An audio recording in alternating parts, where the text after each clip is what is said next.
Tonight, let the room become quiet, and let the edges of the modern world soften until they feel far away. There is no rush here, no bright screen, no loud city, no sharp corner of the day asking for your attention. Only a very old darkness, a small fire, and a plant growing somewhere at the edge of human memory. Before cities had names, before kings learned to carve their victories into stone, before farmers counted grain in clay jars, people sat beside fires and wondered about the living world around them. They watched roots, leaves, berries, bark, mushrooms, reeds, seeds, grasses, and flowers. Some plants fed them, some healed them, some poisoned them. Some made rope, some made baskets, some changed the way the night felt, and somewhere in that deep, unwritten past, humans noticed cannabis. Not as a modern argument, not as a law, not as a product behind glass or a symbol in politics, just as a plant, a tall, rough, useful, fragrant plant with strong fibers in its stalk, small oily seeds in its flowers, and a resinous breath that became impossible not to notice when fire touched it. Imagine you are there now. The sky above you is crowded with stars. The air is cold enough to make every breath visible. The camp is small, no more than a ring of bodies gathered close to flame. Beyond the firelight, the world disappears into dark ridges, black trees, animal sounds, and the uncertain breathing of the night. You do not have writing. You do not have metal. You do not have a map. But you have memory. And memory is enough to keep a small group alive. You know where water gathers after rain. You know which stones split cleanly into cutting edges. You know the bitter plant that makes the stomach twist, and the sweet root that can be roasted under ash. You know that smoke keeps insects away. You know that fire's protection, warmth, tool, mystery, and company. Tonight, someone has thrown a handful of dry plant matter onto the coals. It may have been deliberate. It may have been accidental. Perhaps the plant was gathered for its seeds. Perhaps it was mixed with other brush for fuel. Perhaps an elder had noticed its smell before and wanted to see what happened when it burned. History cannot give us that exact first moment. It cannot point to one hand, one face, one spark, and say, "Here, this is when it began." But the imagination can stand close to the fire. The smoke rises differently. It is not only wood smoke. It has a green, resinous sweetness under the char, curls low, then lifts, then moves through the people gathered near the flame. Someone coughs, someone laughs, though nothing funny has happened. Someone stares into the embers for a long time, as if the coals have become deeper than they were a moment before.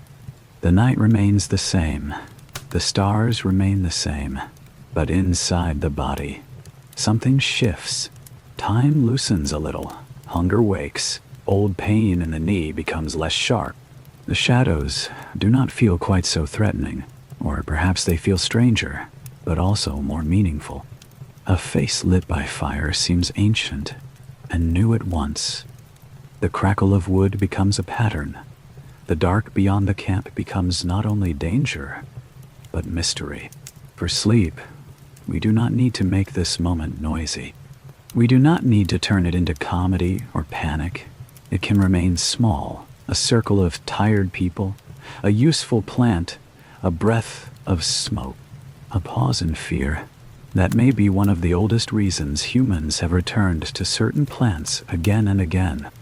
Not always for pleasure, not always for escape, sometimes for relief, sometimes for ritual, sometimes for the softening of a world that was too cold, too hungry, too painful, or too filled with things watching from beyond the firelight. By morning, the smoke has faded.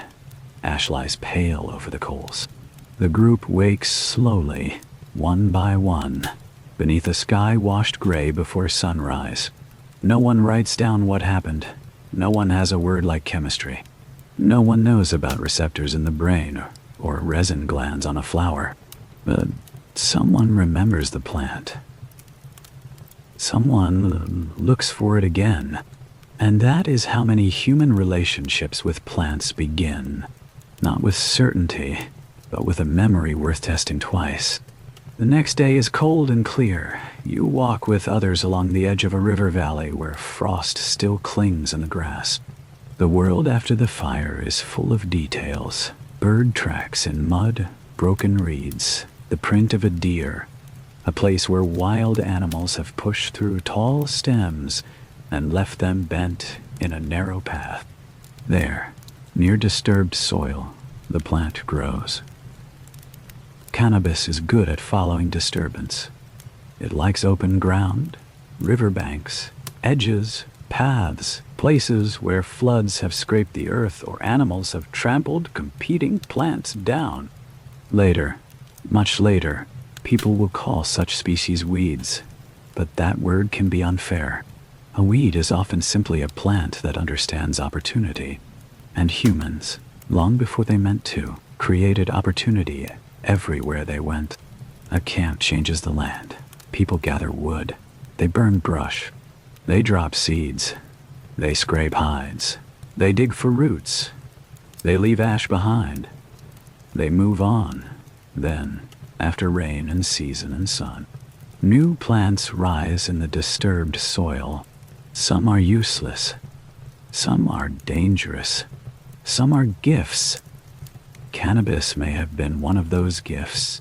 At first, it is not the smoke that matters most. It is the seed. Small, firm, oily seeds can be cracked between teeth. They are not sweet, not in the way berries are sweet, but they are nourishing. They carry fat and protein, the kind of dense food a hungry body respects. In a hard season, a handful of seeds can matter. Seeds can be gathered in a pouch, carried from one camp to another, spilled near sleeping places, forgotten, found again as green shoots months later. The stalk matters too. When stripped and worked, the fibers are strong.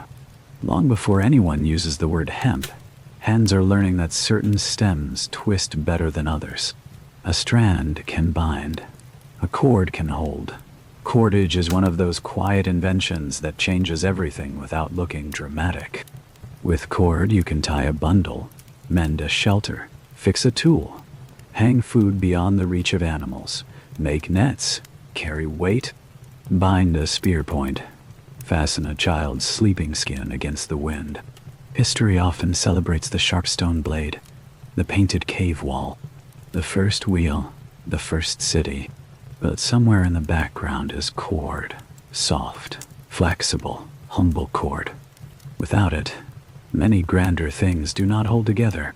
Cannabis gives cord, it gives seeds, it gives oil, it gives smoke. This is why its story becomes so long.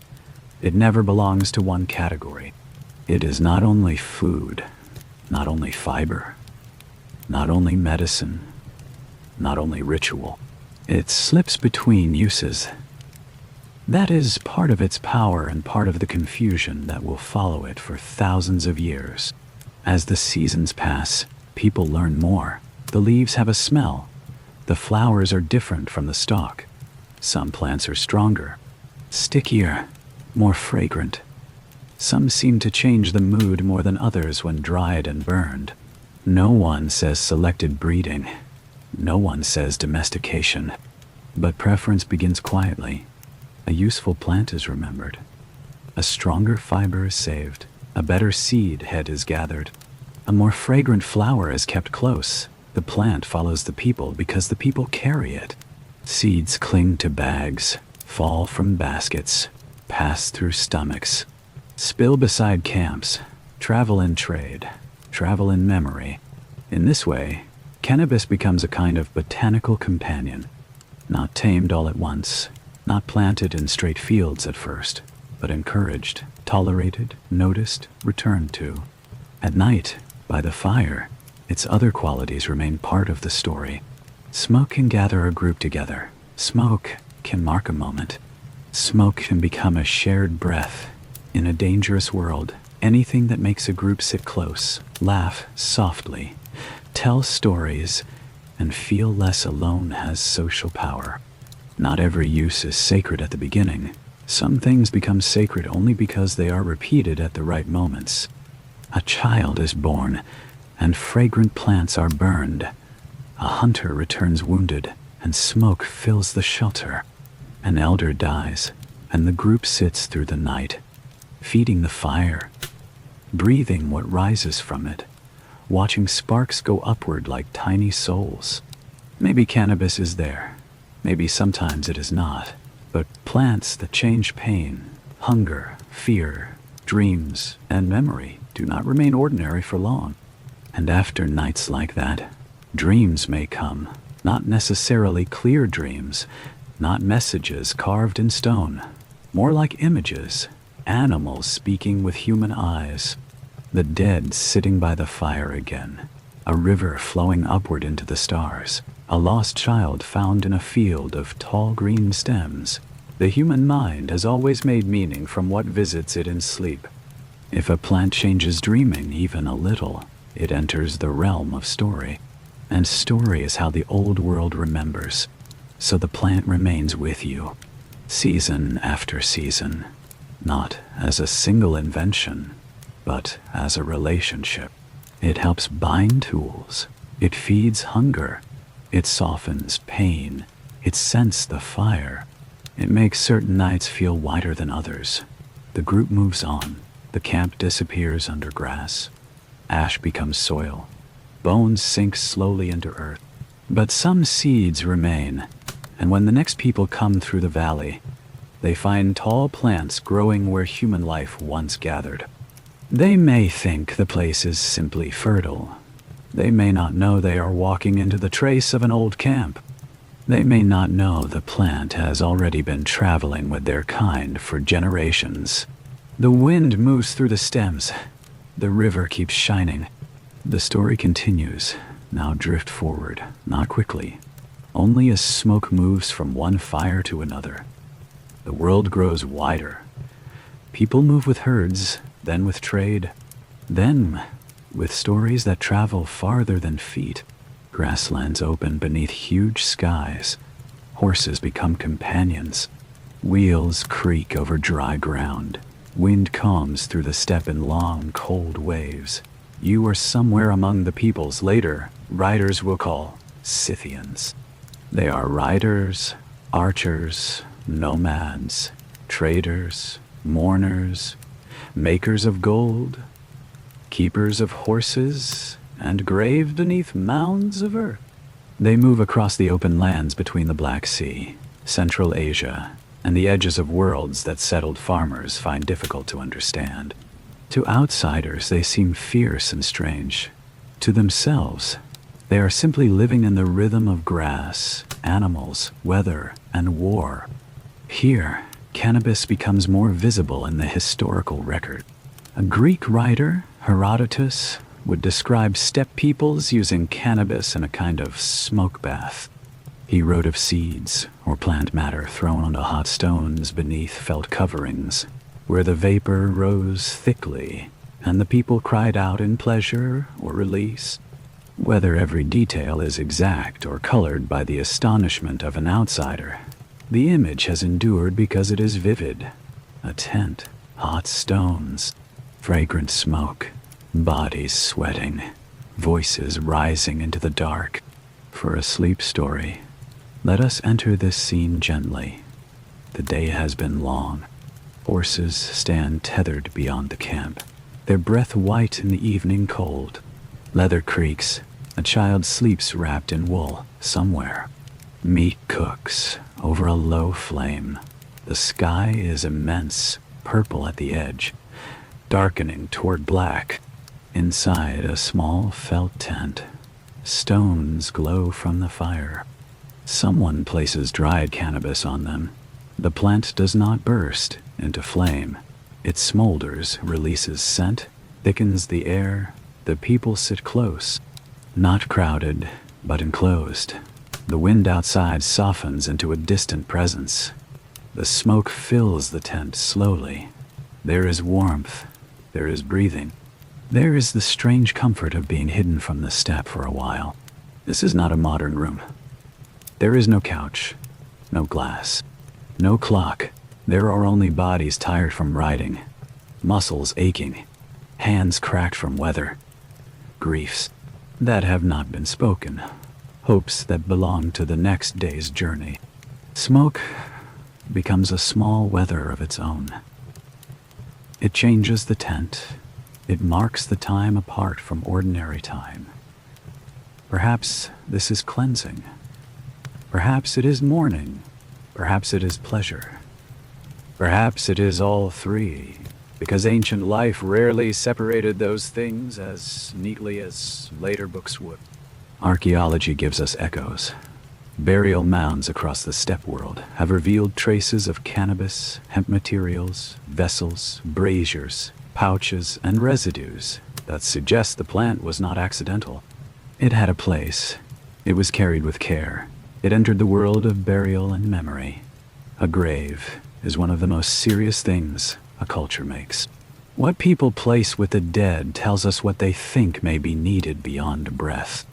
Weapons, cups, horses, ornaments, food, tools, sometimes plants. A pouch of cannabis in such a context does not tell one simple story, but it tells us the plant mattered. In the tent, someone begins humming, a low sound, almost no melody at first. Then another voice joins. The smoke thickens. The stones darken, and the heat wraps around the people like a heavy blanket. Outside, the horses shift. Above, the stars open. For a moment, there is no border between practical and sacred. The same plant may give fiber for clothing and smoke for ritual. The same hand may tie a horse strap with hemp cord in the morning and place cannabis on hot stones at night. The same community may understand a plant through labor, healing, memory, and altered perception without needing to choose only one meaning. That is the deep pattern of this history. Cannabis is always more than one thing. It is rope and dream. It is seed and smoke. It is medicine and argument. It is daily and mysterious. The Scythian world helps the plant travel. So, nomads do not keep ideas still. They move across grasslands, meet merchants, raid, trade, marry, bury, exchange. Remember, seeds can travel in a saddlebag. Practices can travel in a song. A technique for heating stones and enclosing smoke can be repeated far from the place it began. The night deepens. The smoke thins. One by one, people leave the tent and step into the cold. The stars are sharper after the haze. The body feels heavy and calm. A horse exhales.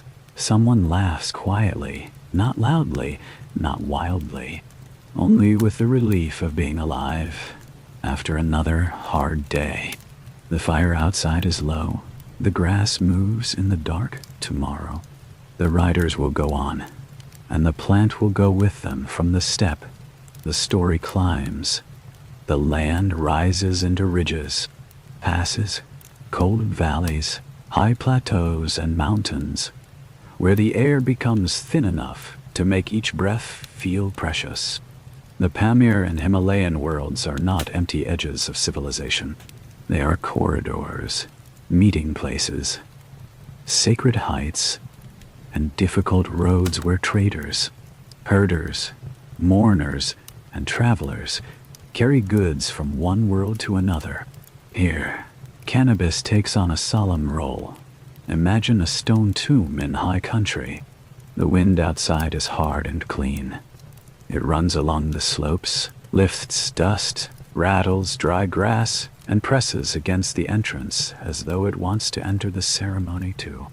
Inside, it is dim. A body has been prepared. People gather close, wrapped in wool and fur. There is no large crowd. Only the intimate seriousness of those who have come to help the dead cross from one state into another. Wooden braziers hold heated stones. Cannabis is placed upon them. The smoke rises. Archaeologists have found evidence in high mountain tombs of cannabis burned in ritual settings, with chemical traces suggesting that the plant used was rich in psychoactive compounds. The exact beliefs of the mourners are gone. Their songs, their names, their prayers, the words they spoke over the dead, all have vanished into air. But the bowls, stones, and residue remain like a fingerprint. Someone chose this plant for the moment of death. That choice matters. Death is where cultures reveal their deepest hopes. People do not waste meaning at a grave. Whatever was burned in that chamber was not just fuel. It shaped the air. It changed the senses. It joined smoke, breath, grief, and memory into one atmosphere. In the dim chamber, the mourners breathe slowly. The smoke stings the eyes a little. It warms the throat. It makes the edges of the room less fixed. The body of the dead person lies still, but the smoke moves, and because it moves upward, it seems to know something the living do not. Upward into the rafters, upward into cracks in stone, upward toward night. Perhaps the mourners believe it carries prayers. Perhaps they believe it clears a path. Perhaps it simply helps them endure the unbearable fact that someone who breathed yesterday does not breathe now.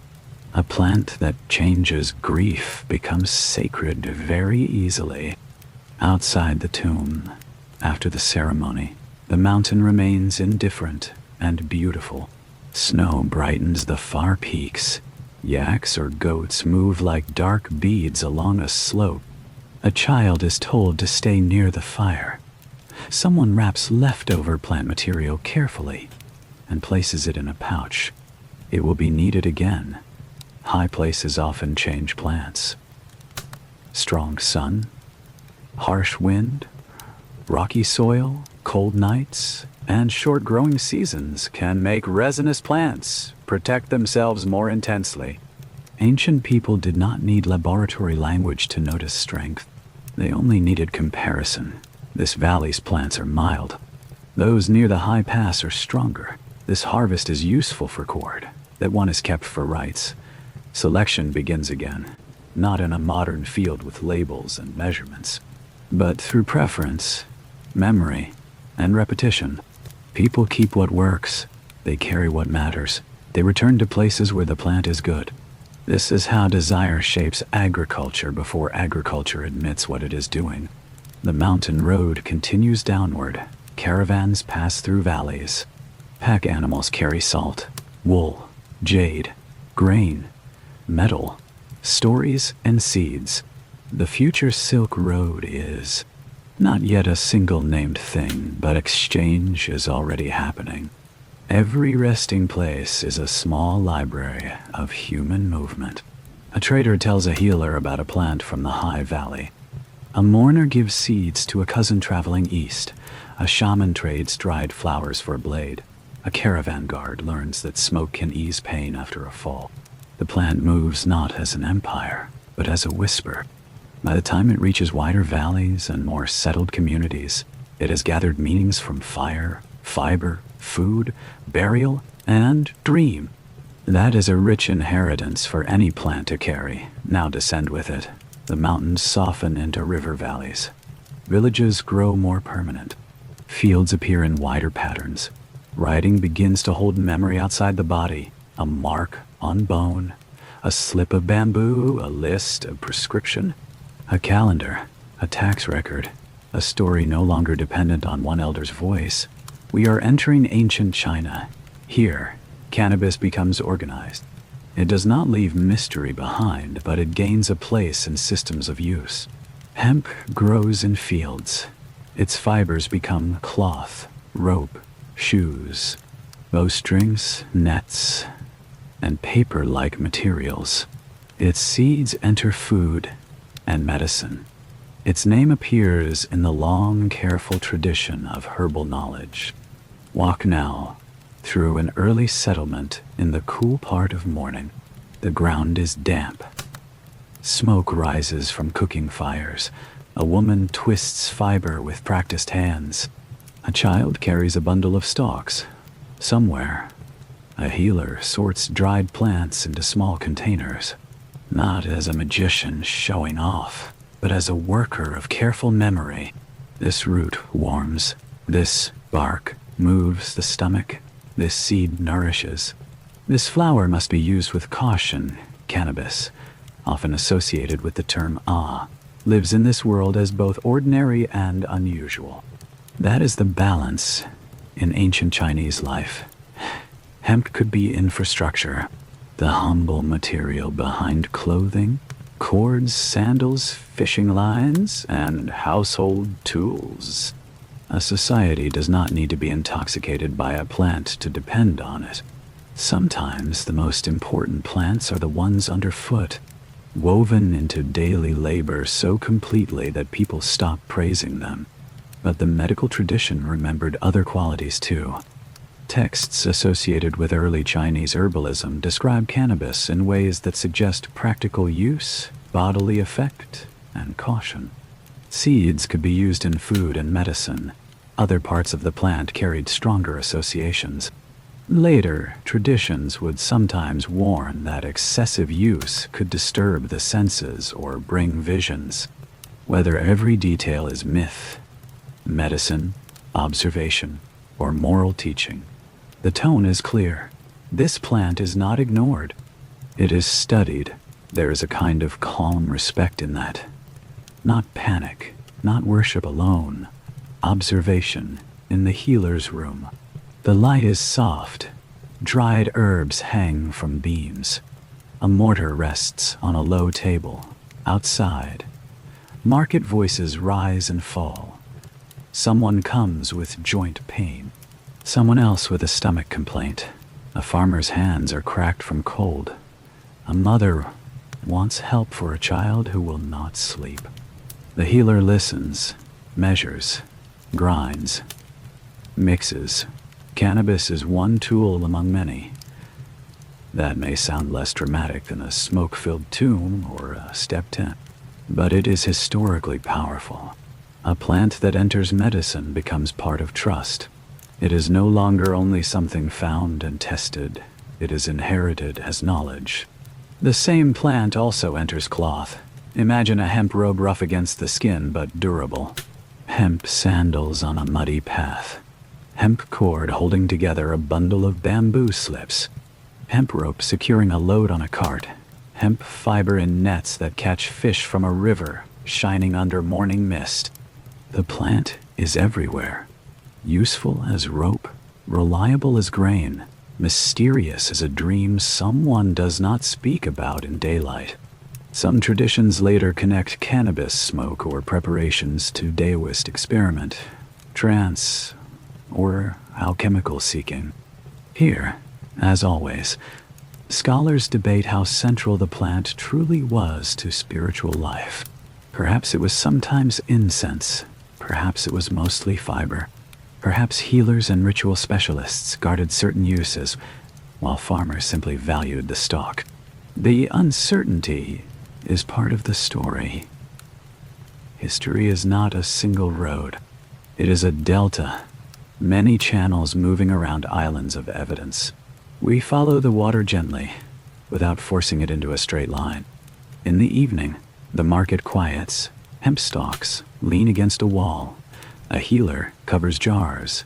A traveler folds a rough cloth and places it in a pack. The river outside the town moves slowly, carrying reflections of lamps. The plant will travel again, southwest, across mountains and passes, into heat, into chanting, into a world where cannabis becomes not only useful, but holy. Now the air changes. It grows warmer, layered with river mist, dust, flowers, cooking smoke, and temple bells. You've crossed toward the Indian subcontinent, where the plant will take on some of its most enduring sacred meanings. Morning rises over wide water. Steps descend to a river. People bathe at dawn, cloth moves in the current like pale flags. A bell rings from a shrine. Birds gather on rooftops. Somewhere nearby, leaves are being ground into a green paste with milk, spices, and care. Here, cannabis has many names and forms. Bhang, ganja, charas. Each word carries its own texture, its own preparation, its own social world. Bhang may be made into a drink, especially associated with festival and devotion. Ganja refers to flowering tops. Charas is resin, gathered and shaped by hand. These are not merely modern labels. They belong to long traditions of medicine, ritual, and everyday practice. In Indian religious and cultural history, cannabis becomes linked with Shiva, the ascetic, the dancer, the destroyer and renewer, the wild and meditative lord of Mount Ashes and cosmic rhythm. Stories tell of Shiva finding refreshment in the plant, loving it, accepting it as part of devotion. These stories are myth, and myth does not need to behave like a court record. It tells us how a culture feels about a thing, and here, the feeling is complex. Cannabis can be joy. It can be medicine. It can be a sacred offering. It can also be excessive if misused. Ayurvedic traditions treated it with both appreciation and caution. A plant that warms, calms, stimulates appetite, eases pain, or alters perception must be handled with balance. Too much of almost anything can disturb the body and mind. Ancient wisdom often understood this without needing modern moral panic. Balance is the key word. At a festival, the plant may become part of celebration. During Holi, colors fill the air. Powder rises in clouds of pink, blue, green, gold. People laugh, sing, forgive, forget, remember, and become briefly less separate from one another.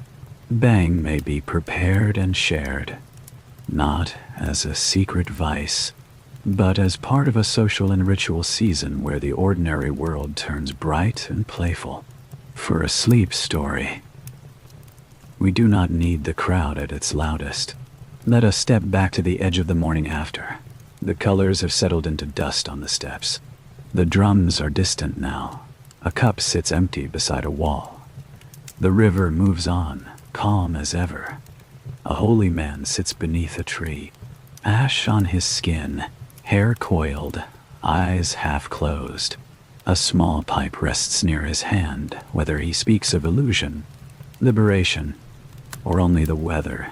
He belongs to a tradition that sees altered states not as simple escape, but as one possible doorway among many. A doorway is not a destination. A plant is not enlightenment. But in many cultures, plants have helped mark thresholds between ordinary and sacred pain and relief, self and community, grief and acceptance, waking and dream. That is why cannabis in India feels so different from cannabis in later legal history. It is woven into life before it is argued into crime. It belongs to folk medicine, temple practice, festival, ascetic discipline, and village habit. Its meaning is regulated not only by rulers, but by custom, ritual, season, and caution. The river brightens. A woman carries brass pots. A priest cleans a small altar. A vendor stirs a pot of milk and spice. The smell of cardamom rises with steam. Across the water, the sun lifts slowly, and the surface turns gold. The plant does not stand apart from the world here. It is folded into it, like a thread in cloth, like smoke in morning air. Like a name repeated so often, it becomes both ordinary and sacred. From India, the story moves west again, not as a straight line, but as trade moves, by caravan, by ship, by rumor, by recipe, by seed, by healer, by soldier, by priest, by merchant, by chance. The road grows dry. Sand and stone replace river mist. Incense thickens in temple rooms. Resins, oils, spices, and herbs travel in leather bags and clay jars. In the ancient Middle East, cannabis appears more quietly, sometimes as trace, sometimes as possibility, sometimes as a debated word in a text, sometimes as a residue on an altar. Imagine a small stone shrine. The room is dim. The walls hold the day's heat. A flame burns low on an altar. A priest places substances on the surface: resin, fat, aromatic plant matter. Smoke rises, not as decoration, but as transformation. It changes the room. It changes breathing. It makes the air visible in ancient worship. Smell mattered deeply. A sacred space was not only seen, it was inhaled. Incense made holiness physical. It entered the nose, throat, chest, memory. A person could leave the temple with a scent of ritual still clinging to their clothes. Long before electric light and amplified voices, smoke was one of the technologies of awe. Modern archaeology has found evidence of cannabis residue on ancient altars in the southern Levant, suggesting that the plant may have been burned in ritual contexts. Scholars continue to debate meanings, frequency, and interpretation. Was it rare? Was it imported? Was it used to intensify sacred atmosphere? The evidence does not answer every question, but it opens the door. And behind that door is a quiet scene, a small flame, a priest's hand, a congregation breathing the same altered air. No one in the room needs to explain the chemistry. They feel the space change. The smoke makes the temple more than stone. It draws attention inward and upward. It slows ordinary thought. It makes the invisible seem near. This does not mean every vision in the ancient world came from cannabis, or that every ritual smoke was psychoactive. History is rarely so simple.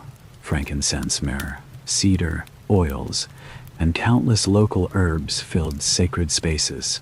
Cannabis, where present, joined a larger vocabulary of scent. But that is important too.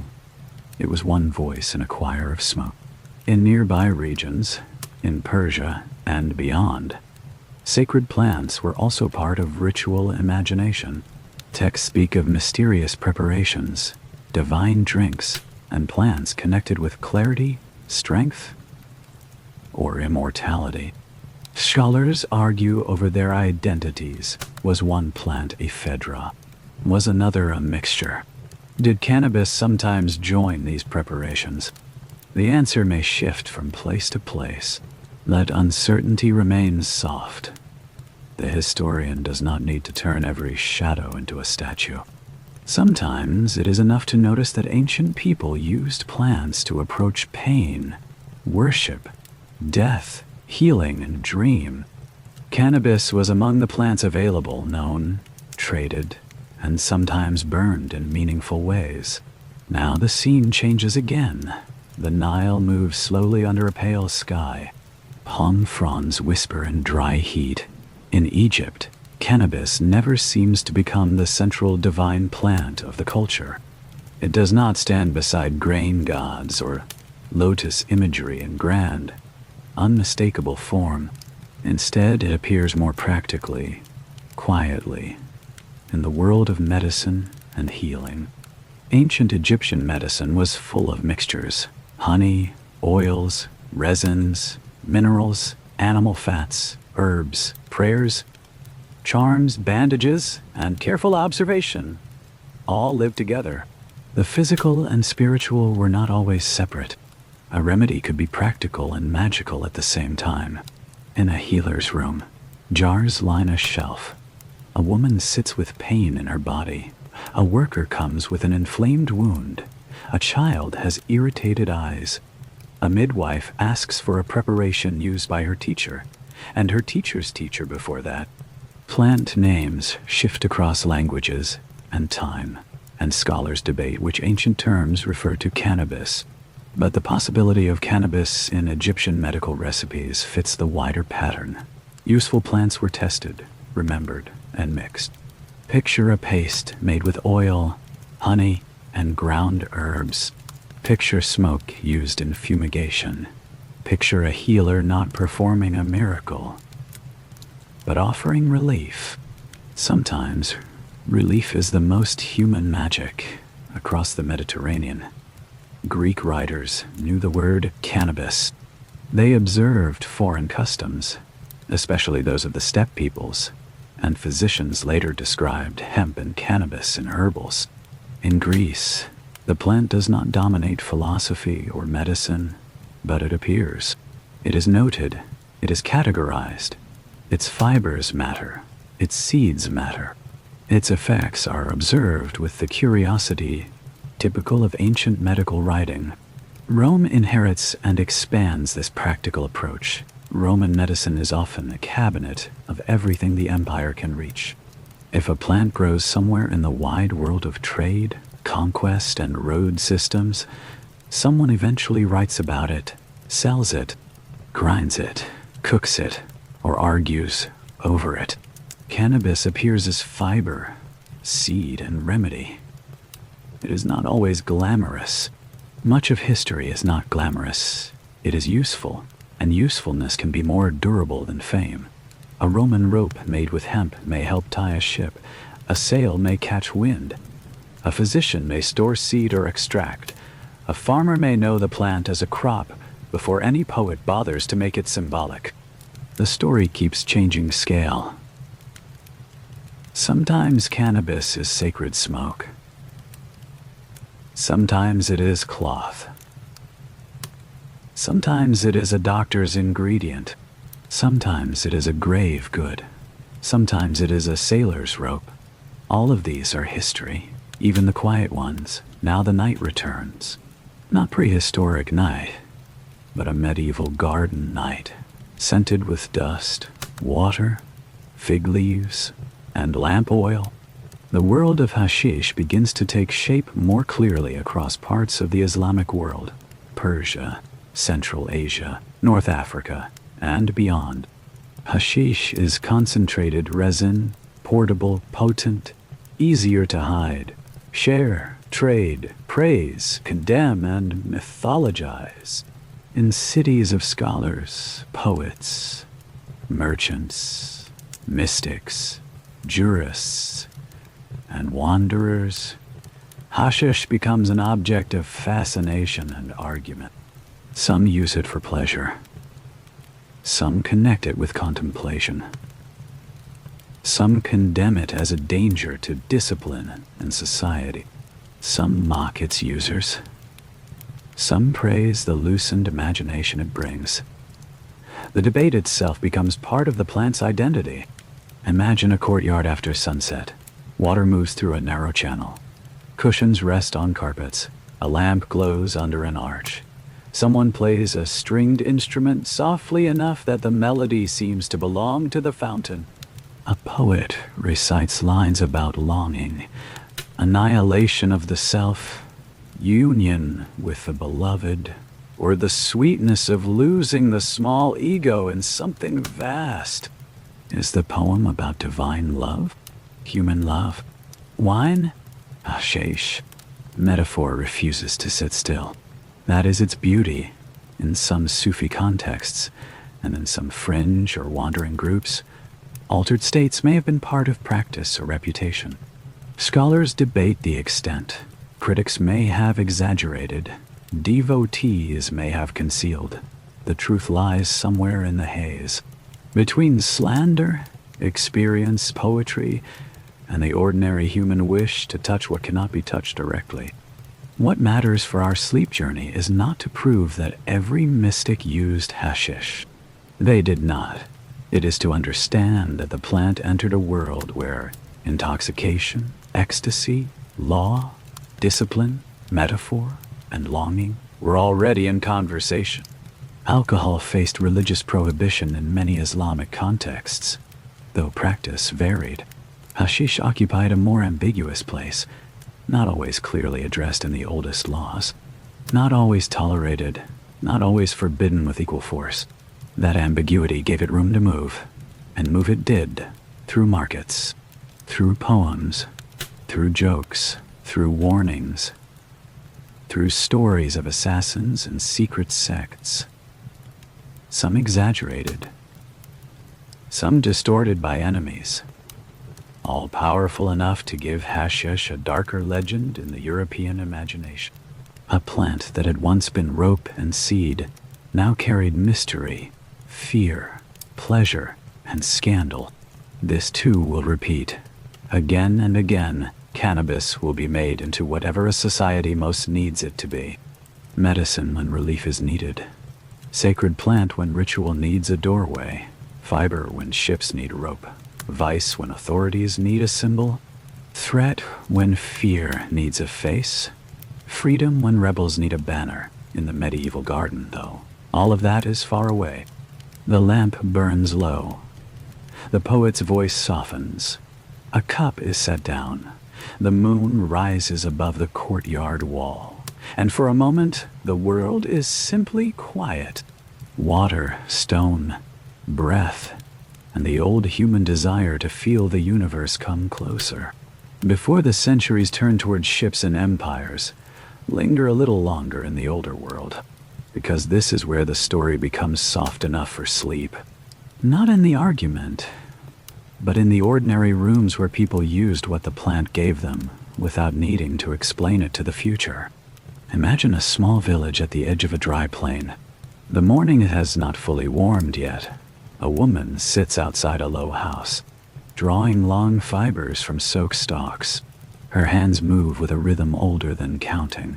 Pull, twist, smooth, pull, twist, smooth. Beside her, a child watches, bored at first, then quietly absorbed by the pattern. Nearby, a bundle of stems leans against a wall, drying in the slant of early light. No one in this scene thinks they are part of a great global history. They are making cord. They are making something that will hold. A cord for a bundle of reeds. A cord for a fishing net. A cord for a handle on a clay jar. A cord to repair the edge of a sleeping mat. A cord to bind roof thatch before the winter winds come. This is the hidden life of hemp. Not spectacle, but holding. Holding tools together. Holding ships together. Holding shelters together. Holding memory inside craft. When a plant is useful in this many small ways, it enters the body of a culture quietly. It does not need a temple. It does not need a myth. It becomes part of the gesture of daily survival. People may forget to praise it because it is always near. And the things always near are often the things history notices last. In another place, a healer prepares a small remedy. The room is dim and cool. A bowl rests on a stone surface, dried leaves, seeds, oil, resin, and other herbs wait in separate little piles. Outside the doorway, animals move through dust. Inside, a patient sits with a cloth around the shoulders, tired from pain that has lasted too long. The healer does not promise miracles. Most ancient healers could not afford grand promises. Their work belonged to patience, observation, memory, and the willingness to try again. A plant might soothe one person and trouble another. A dose might be too weak one season and too strong the next. A preparation might help the stomach, but cloud the mind. So knowledge grows carefully, not as certainty, but as accumulated caution. This is another reason cannabis remained complicated. It was not a single fixed thing. The seed was not the flower. The stalk was not the resin. The mild field plant was not the mountain plant. The preparation made for cloth was not the preparation kept for pain or ritual. Even in the ancient world, people understood difference by effect. They might not name the chemistry, but they knew that some plants fed, some bound, some soothed, some unsettled, and some required respect. In the healer's room, the remedy is mixed slowly. A little oil, a little crushed seed, a little fragrant herb, a little prayer. Perhaps because in many old medicines, the prayer and the mixture were not enemies. They sat beside each other. One spoke to the body, one spoke to fear. Both had a place. The patient receives the preparation. The day continues. A goat bleats outside. A child laughs somewhere in the dust. The healer washes the bowl and sets it upside down to dry. History does not always thunder. Sometimes it is a bowl placed quietly back on a shelf. Now imagine a market road at dusk. A caravan has stopped near a well. The animals are tired. Packs are loosened. Men and women speak in more than one language, or in fragments of several.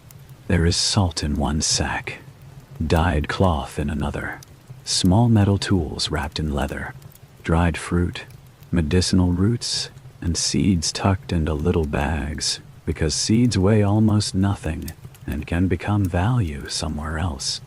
This is how plants travel, not always through conquest, not always through royal command, often through practical exchange. A merchant notices that one village pays well for strong fiber. A healer asks for seeds from a plant said to ease pain. A traveler carries a fragrant resin because it reminds him of home. A priest hears that smoke from a certain herb makes a ritual room feel different. A farmer saves seed from a stalk that grew taller than the rest. Small choices, repeated across distance, can move a species across the world. In the dusk near the well, someone opens a pouch and lets another traveler smell the dried plant inside. There is no advertisement, no label, no official name that everyone agrees on. Only a gesture here. Try this. It grows near the high valley. It makes strong cord. The seeds are good. The smoke is unusual. Use care. Use care. That phrase might be the oldest wisdom attached to any powerful plant. Use care with fire. Use care with water. Use care with sharp stone. Use care with medicine. Use care with anything that changes the body, the mind, the group, or the night. The caravan sleeps under a sky bright with stars. A few seeds remain in a pouch. A few fall into dust. Rain will come later. Something green will rise beside the road. Now move gently into another ancient evening. This one beside water. In a river settlement, hemp nets are being repaired. The net is spread across the ground like a loose map.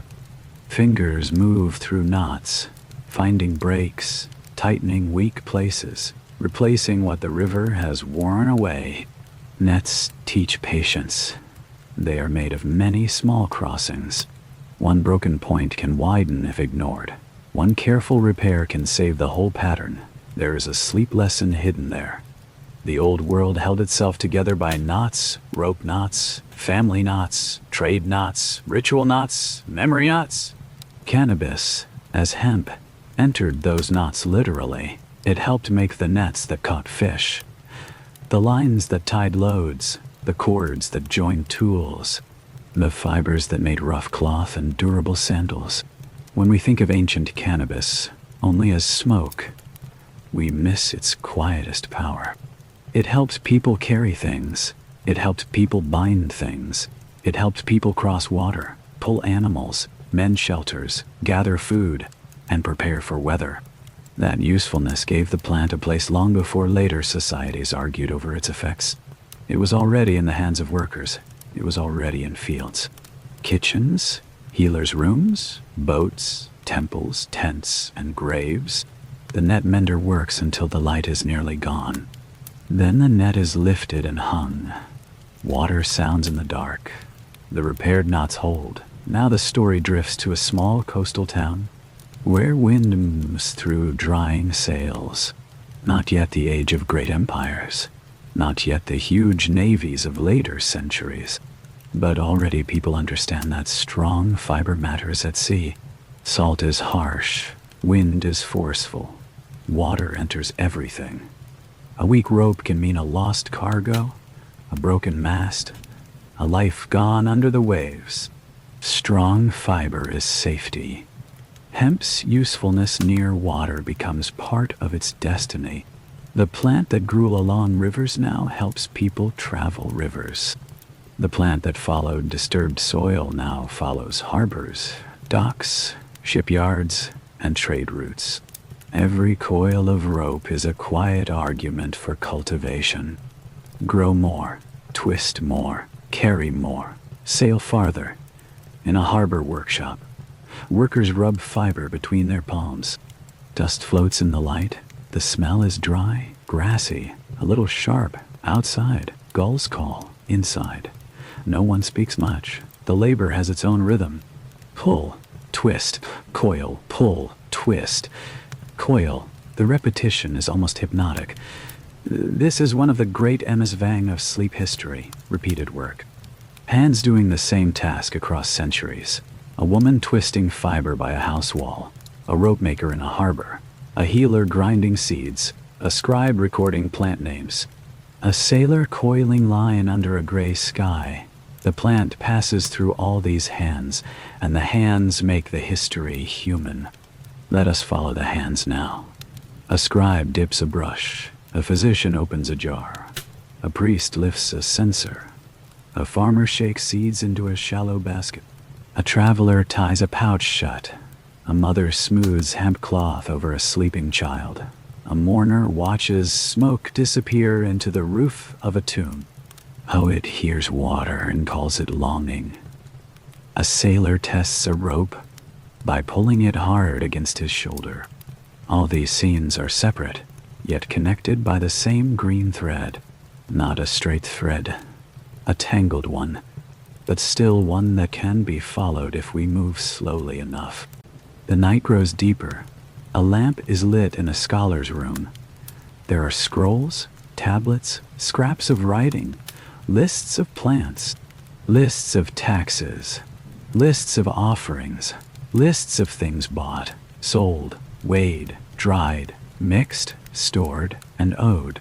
Once writing enters the story, plants gain another kind of life. They become entries, names, ingredients, commodities, prescriptions, warnings, offerings, laws. A plant written down is a plant that can travel across generations without depending entirely on memory, but also changes a plant. It can simplify it. It can trap one use while forgetting another. A scribe may record hemp as fiber and ignore smoke. A physician may record seed and ignore ritual. A priest may guard sacred use and leave no public note at all. A government may record tax and never mention healing. This is why the history is uneven. The plant lived more widely than the records show. Most hands do not leave archives. The woman twisting cord outside her house does not get a chapter. The shepherd carrying seeds across a pass does not get a monument. The patient who slept better after a remedy does not get a statue. The mourner who breathed smoke in a tomb does not get to explain what it meant. But the absence of their voices does not mean the absence of their lives. A sleep story can make room for them. Softly, not by inventing certainty, but by honoring possibility. Now rest for a moment in a field. The field is not dramatic. It is only green and moving under wind. Tall stalks lean and straighten. Leaves shift. Insects pass between stems. The soil is warm at the surface and cool below. Someone will come later with a blade to cut the stalks. Someone will bundle them. Someone will soak, dry, strip, twist, grind, burn, cook, trade, record, praise, fear, or forget some part of what grows here. But for now, the plant is only growing. It does not know its future. No plant does. It grows toward light, that is all. And maybe that is enough before we move onward. Centuries pass like pages turning in a dim archive. Ships grow larger. Empires stretch across oceans. European powers look outward with hunger for trade. Land, rope, sailcloth, timber, sugar, spices, labor, and profit.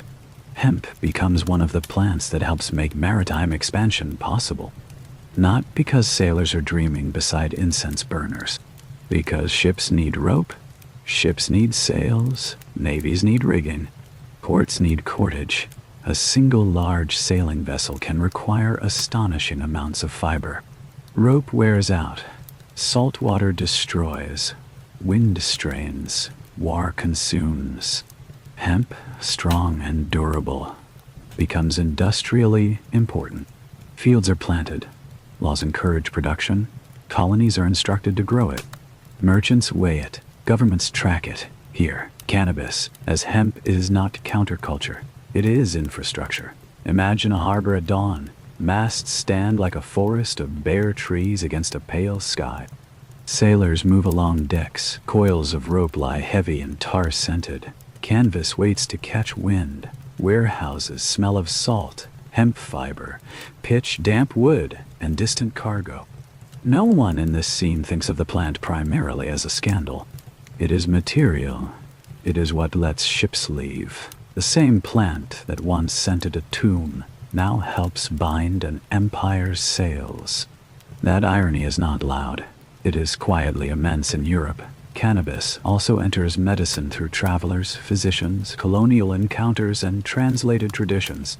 By the 19th century, Western doctors show renewed interest in cannabis preparations for pain, sleep, spasms, appetite, and other conditions. Tinctures appear in medical practice. Reports circulate. Some physicians praise it cautiously. Others complain that plant preparations vary too much in strength. A plant is difficult for modern medicine to standardize. One batch is mild, another is strong, one patient sleeps, another becomes anxious. A bottle from one supplier is not like a bottle from another. Modern pharmacy prefers certainty, or at least the appearance of it. Cannabis resists that neatness. It has always been many things, and many things are hard to put into a single drawer. Then, in the 20th century, the story darkens into law, race, fear, and politics. Names change. Cannabis becomes marijuana in the public panic of the United States. A word shaped and used in ways that connected the plant to immigrants, jazz musicians, black communities, Mexican laborers, bohemians, and anyone authorities wish to mark as dangerous or disorderly. Newspapers print frightening stories. Officials make claims far beyond the evidence. A plant known for millennia becomes a symbol onto which society projects anxiety. This part of the story is not restful, so let us move through it carefully. There's fear. There is propaganda. There is racism. There is policing. There are laws that fall hardest on people with the least protection. There are families affected, careers destroyed, musicians watched, writers judged, communities harmed. And yet, even here, the plant remains more complicated than the fear built around it. In small apartments, people share it quietly while listening to jazz. In studios, artists talk late into the night. In hospitals and laboratories, researchers ask questions that politics often interrupts. In courtrooms, the law insists on simplicity while human experience remains complex. By the mid and late 20th century, cannabis becomes linked with counterculture, protest, music, anti-war movements, experimentation, and youth. For some, it is rebellion. For others, medicine. For others, danger. For others, memory of home. The plant has become a battlefield of meanings. But beneath the noise, the older story is still there. A human being seeking relief. A group sharing breath. A healer measuring a dose. A farmer growing fiber. A mourner watching smoke rise. A sailor coiling rope. A poet reaching for metaphor. A lawmaker reaching for control. A scientist reaching for explanation. The same plant passes through all their hands. never becoming only what one age says it is. Now return slowly to quiet. Leave the courtroom. Leave the newspaper office. Leave the shouting century. Come into a library at night. The lamps are low. The shelves are tall. On the table lie fragments of the long journey. A hemp cord, a pressed seed, a medical note, a drawing of a plant, a photograph of an old field, a translation of a traveler's account, a laboratory paper, a law, a poem. None of them tells the whole story. Together, they whisper.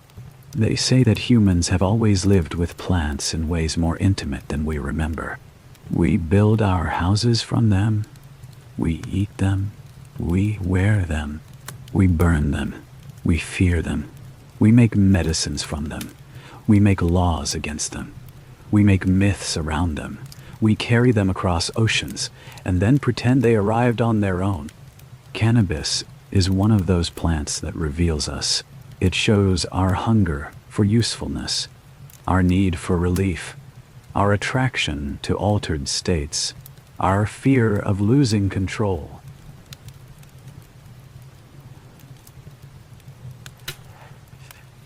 Our talent for turning a leaf into a symbol, our habit of forgetting how old a relationship is once a new argument begins.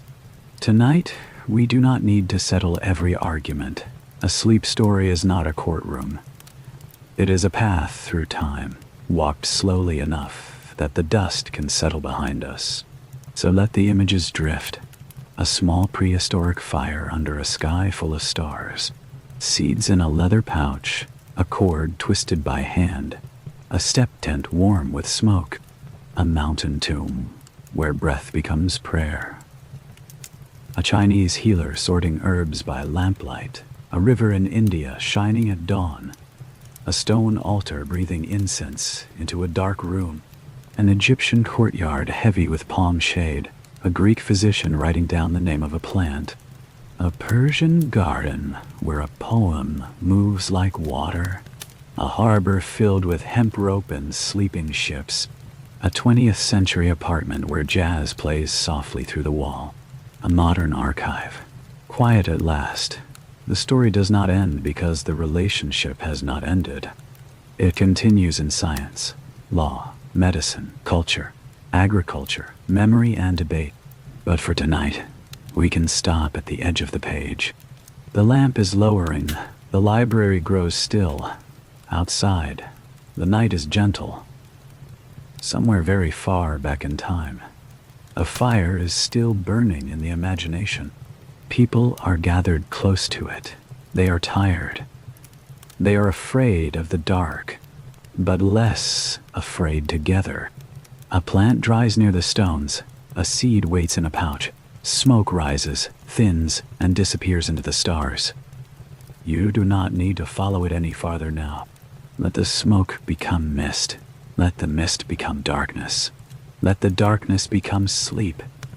History will remain where it is, full of old roads, old plants, old fires, and old human questions waiting quietly for another night.